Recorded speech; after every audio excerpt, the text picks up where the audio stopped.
Once again, aloha. Oh, it is exciting to be here and to share a little bit more of our Hawaiian culture, dive a little bit more into learning about the moons and the different phases of the moon. What is interesting is in listening to the daily word, it talks about the going in and coming out. That could refer to the tides, that could refer to our lives. So that is Psalms 121:8. The Lord shall preserve your going out and your coming in from this time forth and even forevermore. There's a natural rhythm that occurs within nature if we are perceptive enough, if we pay attention enough, if we are connected enough. We recognize this natural rhythm. So today, as much as it is about the HOKU moon, it is also about the natural rhythm that the Hawaiians were able to find in their time of being here. And this was something that was generational, of course, passed down from generation to generation. The reading of the moon, the effects that the moon would have on the people, on farming, fishing, so on and so forth, on their daily lives. And there's so much that goes into the understanding of nature, not just the moon, but in nature itself. So I'm going to have to multitask today with doing the board, with doing my slides, and then also referring to this, and also remembering the chants as I go through this. But it'll be a very informational lesson because even for me, I consider myself like a preschool, as far as learning about the moons. But it's important for me to dive into it and to recognize and to determine that rhythm for myself as well. So the HOKU moon. Let me go to the first slide here. How many of you have felt the beauty of the full moon in the last few nights? Thursday night when I was that's beautiful. So Thursday night when I was performing at the Royal Hawaiian for the Tiati Luau there, rising above Diamond Head was the Hua moon. And oh my goodness, how beautiful it was. And it stops you in your tracks. And you have to just breathe and sit in awe for a second. And every time walking from where we were in the Monarch Room over to the stage, which was in the Great Lawn area, the view is Diamond Head. The view is all the people on the beach. But then you have the beautiful moon rising above. And seriously, if that moon does not put you in a spiritual mindset, as soon as you see it, then you are sleeping. You are sleepwalking through life and not recognizing the power of what God has put in rhythm for us to recognize. And that is something that I think all of us have to be a lot more woken up to realize. So, the moon is an average of 238,855 miles away from Earth. And this is an average. It goes out and comes back in, sometimes further, sometimes closer to the Earth, but that's the average. It is 30 Earths distance away from us. You could add 30 Earths in between us and the moon. Just that, in perspective, is crazy to think about. 30 Earths could fit, because when we look at the moon, it doesn't seem that far away. It seems like no problem to just, take one of Elon Musk's rockets and just go there, like no problem. That's not the case. It is very far away, yet it is affected by the gravity of Earth. It is held within that orbit around Earth.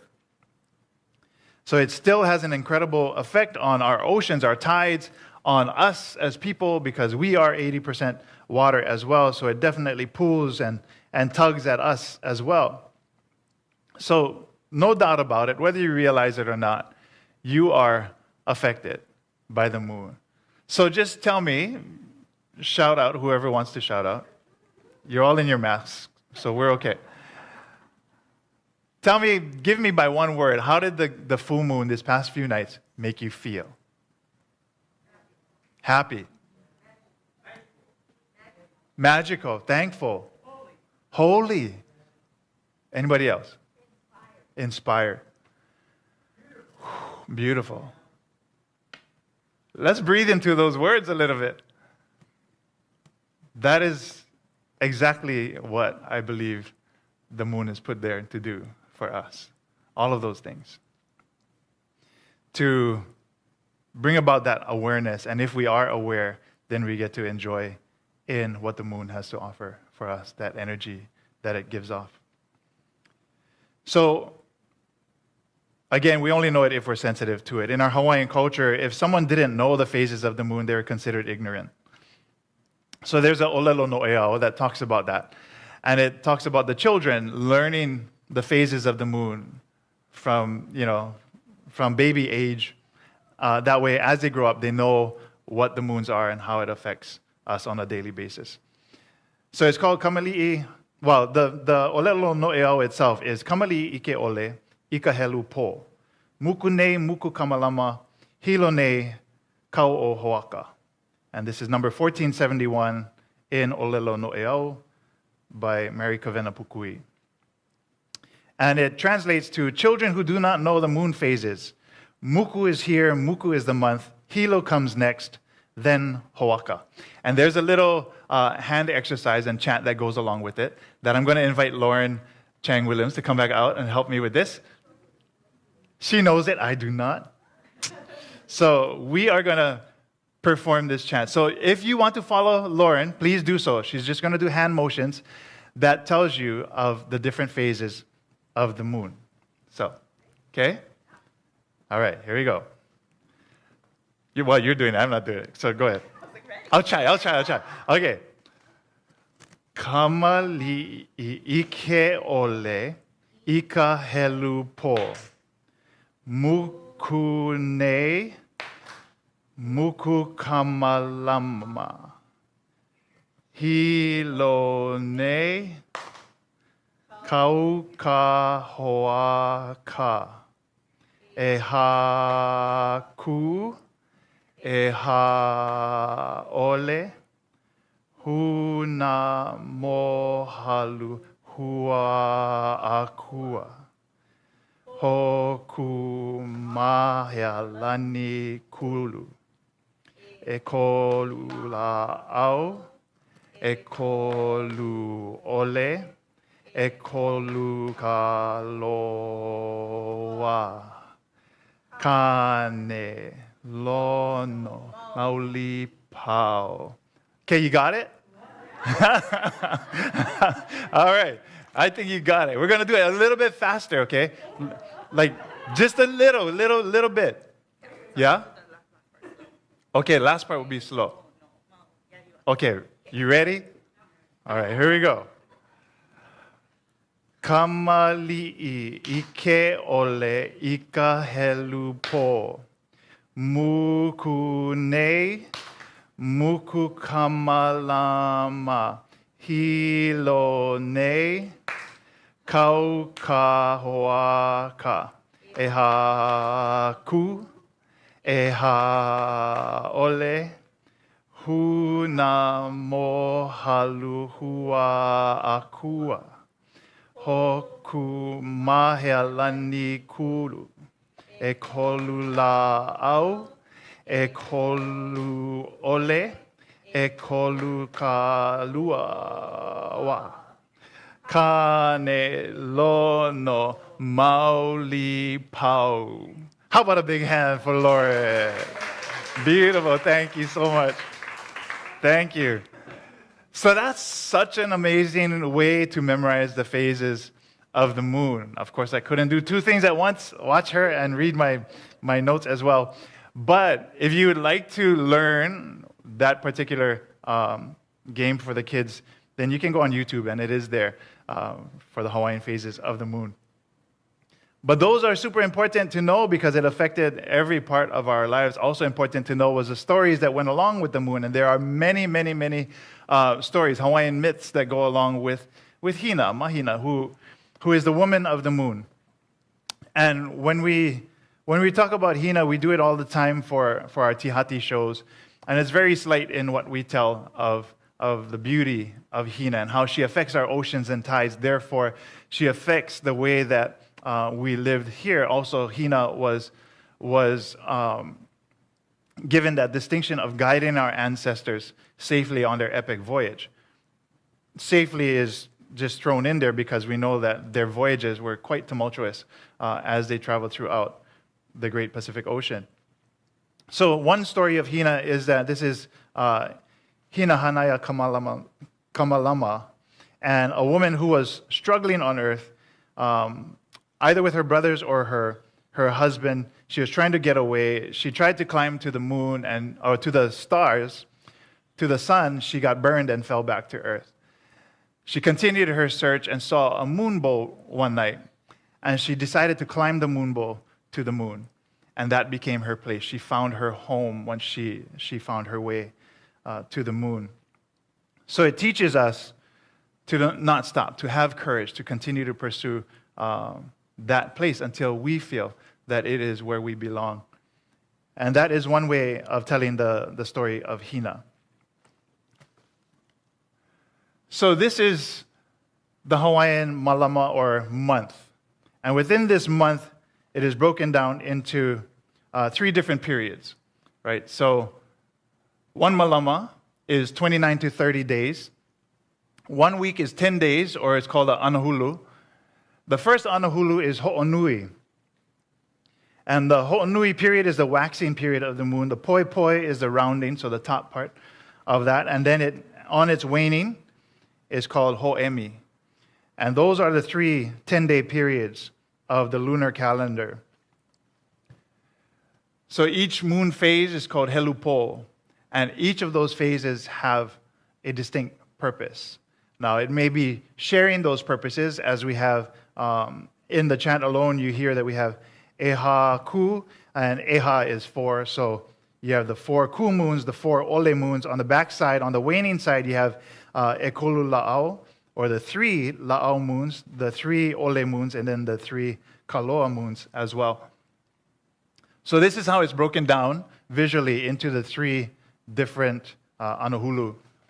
So you have Ho'onui at the top, the waxing period, all the way up to Ole Kupau. And then you have the Poi Poi, which is the rounding, and then the Anahulu Ho'emi. So HOKU is the top of the Poi Poi Anahulu.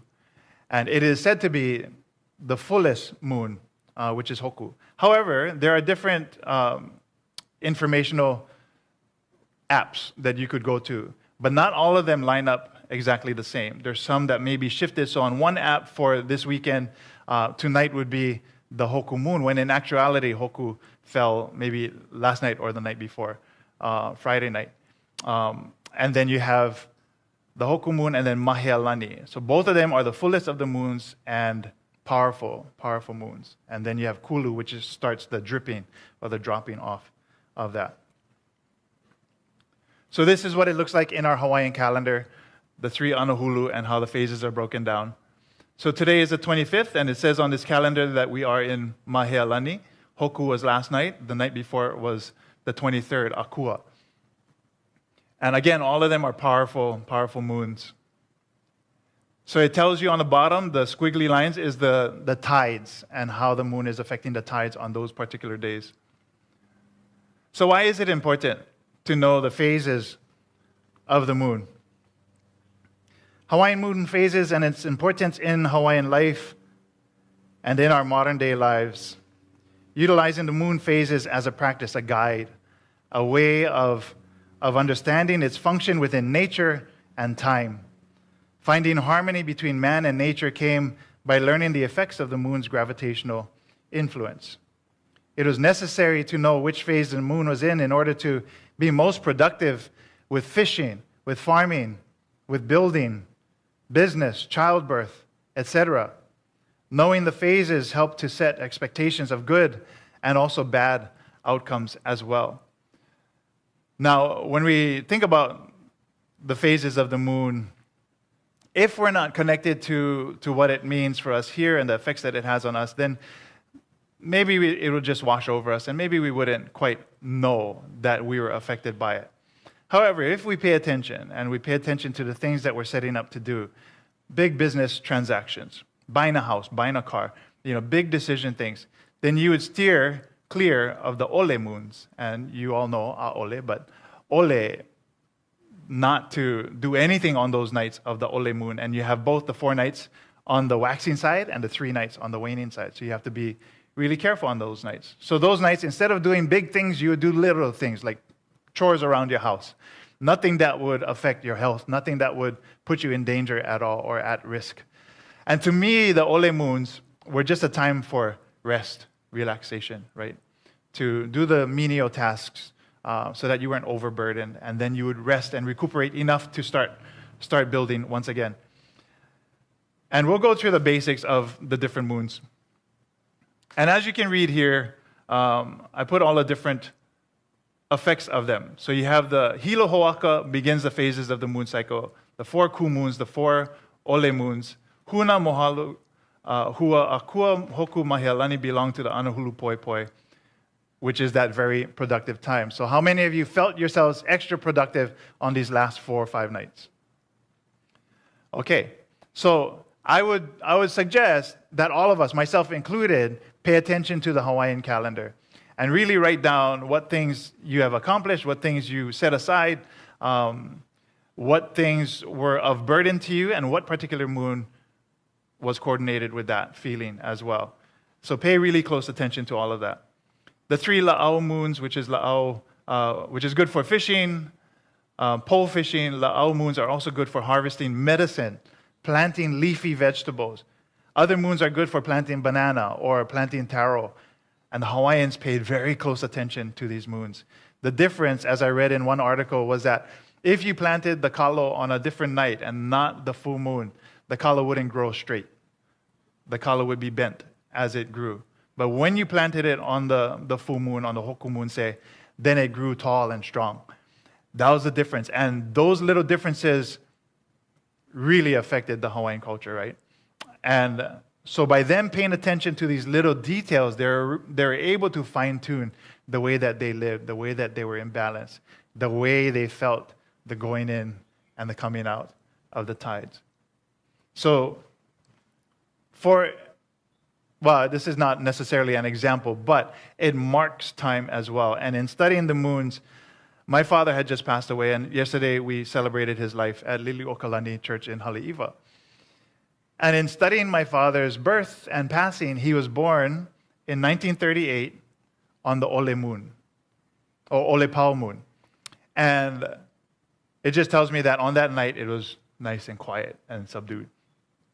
He died on the same moon, on Ole Pau, June 2nd, 2021. To me, again, he was rested. It was easy. He just went, you know. And so it's a good indicator for me to understand this is when Dad came in. This is when he left and how he left, you know. So it puts things in perspective for me. And to look into my own birth and you know, where I started from December 19th, 1970. I didn't write that down, so I don't know the exact moon.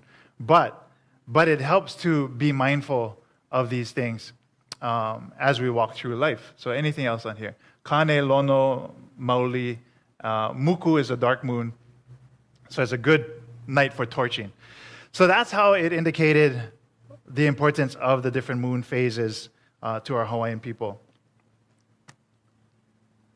The 4 full moons, and we're going to get to HOKU in a second. So the 4 full moons, Hua, depending on which source you look at, Hua is determined the first full moon. On other sources, Akua would be determined the first full moon. There was a night of gathering to go through the Hawaiian protocol of the Akua moon, and that was a night of cleansing, of renewing, to absorb the power of the light from the moon. And this was done in Haleiwa at Ali'i Beach. And I haven't yet been a part of those practices. However, I would love to be a part of them and feel what that is like from a really Hawaiian practitioner sense. HOKU moon, the night of the full moon. You have 2 different HOKU moons, not 2 in the same Anahulu. However, if the HOKU moon is still setting as the sun is rising, then it is the HOKU ili. If it is set already as the sun is rising, then it is the second, HOKU palemo. And then you have Mahialani, and Mahialani is a divine mist. So it's the moon that really holds that real beautiful feminine quality. And then the Kulu starts to fade away, it starts to drop off. And those are the 4 full moons. So that is all dependent on the source that you have. So for the HOKU moon, this is the 3rd day of the 4 Hawaiian full moons. And it was believed to be the fullest. Now, again, depending who you ask and who was teaching who, there's different qualities that are given to this particular moon. So for my source, which is Hi'ilani Shibata, and she is a scholar in Hawaiian arts and what have you, and she's an amazing resource for me. So in talking to her over the phone, she was saying, yeah, the Hulu moon, or the HOKU moon gives all of these qualities. So good luck, health and prosperity, spiritual vitality, spiritual divination.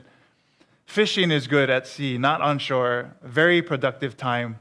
Good for planting, good for procreation. Watch for high waves. Always watch for high waves. No matter what moon it is, you always got to watch your back whenever that is. And that is the first rule of Hawaiian, living in that Hawaiian way. For us growing up, my father always took us fishing. And he took us fishing according to the moons as well. So he would always go throw a net. And we would come back with these bags of manini and whatever fish that he was catching. And us as little kids, me being the youngest, my brother was better at doing this, but we would have to carry this canvas bag full of fish. And if you ever caught the manini, you know how spiny it is. A canvas bag does not protect you from those spines. And as you're carrying it along the beach, it's whacking your leg, just, bouncing off of your leg, the spines of the manini going into your leg. And we could not cry. We could not argue with my father. We had to just carry the bag. And it was an awesome experience for us. As much as we wanted to jump in the water and swim, we couldn't. We had to fish. That was our job, was to help my dad with his fishing. And all of that, again, done according to the moon phases. So all of these also are attributed to the different moons. One of the things that you pay attention to is whenever you have business dealings, that if you have to make big decisions, you stay away from the ole moons and you wait for the right time according to the moon phases to do those. So every ancient culture had a moon calendar. Hina is comforting and motherly. Rejuvenation, regeneration, coral spawning. The Hawaiians knew all of this. Building a hale. What was the right time to build a hale or a house for them? What was the right time to cut down a tree? Again, everything, they're so in tune with nature to be able to make these decisions. And even if you could safely get away with doing something on the ole moon, it would not be wise for you to do it anyway, It just set the precedent to abide by the different phases of the moon to create a system, to create that ebb and flow that you could expect and not expect. When was that time to be productive?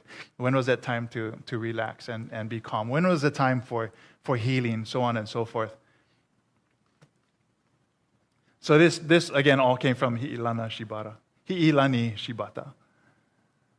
In metaphysics, we can see the different definitions of the moon as it pertains to our Hawaiian interpretation of the moon. So, personal intelligence, the intellect. Its light is supplied by the sun. The sun is a symbol of spiritual intelligence. So this influx of spiritual intelligence has regular periods of flooding in the consciousness. And there is a definite relationship between the body consciousness and the moon. So if we connect to this, if we connect to the Hawaiian moon phases, if we settle ourselves down and really understand how nature moves and really become one with it and not fight because of our normal stubborn nature as human beings to fight, but to feel that going in and that coming out, to breathe as nature breathes. If you look at the moon phases, it is really a time of breathing, right? The inhale and the exhale, the inhale up to the full moon, the exhale down to the muku moon. It is a way of us becoming one with nature. This is the metaphysical meaning for the sun. The sun represents spiritual intelligence. Light is always a symbol of intelligence, and the sun, the supreme source of light in man's world, represents the highest form of intelligence. spiritual intelligence. The moon, which symbolizes the intellect, receives all its light from the spiritual intelligence. This is the true source of all light. Our mind is quickened to the extent that we make it receptive to the inflooding of the light of spirit. Without the sun, we don't have the light of the moon. So the sun is first. The sun is important because of that intelligence that it provides. The moon reflects that light onto us. And again, we cannot stare at the moon or at the sun, right? We cannot stare into the sun. I did. I tried as a young kid. It didn't quite go so well. I now have a spot in my eye that follows me wherever I look because of me staring at the sun. And I remember that time, and I was a hard-headed kid, and I looked right into the sun and burned my eye, you know? So you can't do that. There's a reason why it reflects, and you can see the glory of the sun on the moon. And we can stare at the moon and just feel that beauty, the reflective energy of the sun, and soak that in and really become one with it, really feel it. And then we're back to the initial slide. So I'm just going to kind of bring it all together. Being one with nature for the Hawaiians meant that one had to listen deeply, observe every action and reaction, remember the effects and the outcomes through chants. Like the children's chant at the beginning of the game, or through that song they memorize the moons, through repetition over and over and over. The more you do it, the better and the stronger it comes, the more that the belief sets in, the more that your commitment to something sets in.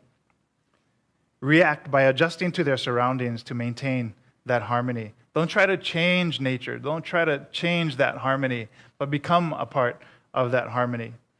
The Hawaiians had to pay attention to every living thing, from the coral spawning fish or to fish migrations to planting, harvesting different crops, so on and so forth. And if we are observant enough and quiet enough to see and feel the rhythm of nature around us, then we will see and feel the work of the divine in action within us. We practice that quite often here at Unity through the way that we meditate, through the way that we breathe, through the way that we need to slow ourselves down to become one with that breath of God, that Ha. So we tap into that harmony and the flow. And if we tap into it, then we find that peace of mind. There's times, of course, that we have to, in order to function, to come out and be active, right? To feel that energy of the moons, of the different phases, and react and move accordingly. So I would ask you to dive into that, to really take note of what moon correlates to what's happening in your life. For me, it's easier to remember that my dad was born on the Olepau moon and passed away on the Olepau moon as well. Just because it gives me a whole different sense than to say that he was born on October 16, 1938. You know, it's a marker in time, but so is the Olepau moon of 1938. And to me, it's a much more powerful way to look at it. At this time, I'm going to go into our Hawaiian way of saying the Lord's Prayer. And as I sing this prayer, I want you to feel the breath, to breathe with me if you need to, or if you can. Breathe with me within this prayer. And it wasn't until I had to practice and practice and practice this prayer that I found that rhythm as well. And sometimes that's what it takes, right? We may feel that we're out of rhythm. We may feel like if I were to dance all the time, perhaps I would find that rhythm for myself. I'm not a horrible dancer, but my wife is a beautiful swing dancer, and she is phenomenal at what she does. And when I dance with her, I step on her toes, I trip her up. I'm afraid of moving or making the decision to move only because I'm not in practice. And I think if I practice enough, that will become a part of my natural rhythm. So feel the same thing within this prayer.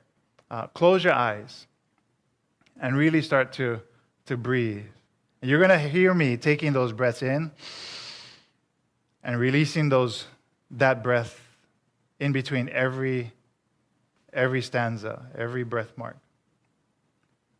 So here we go. E koma kua ilo kokalani. E hoa noi a ko inoa. E hiki mai ko au puni.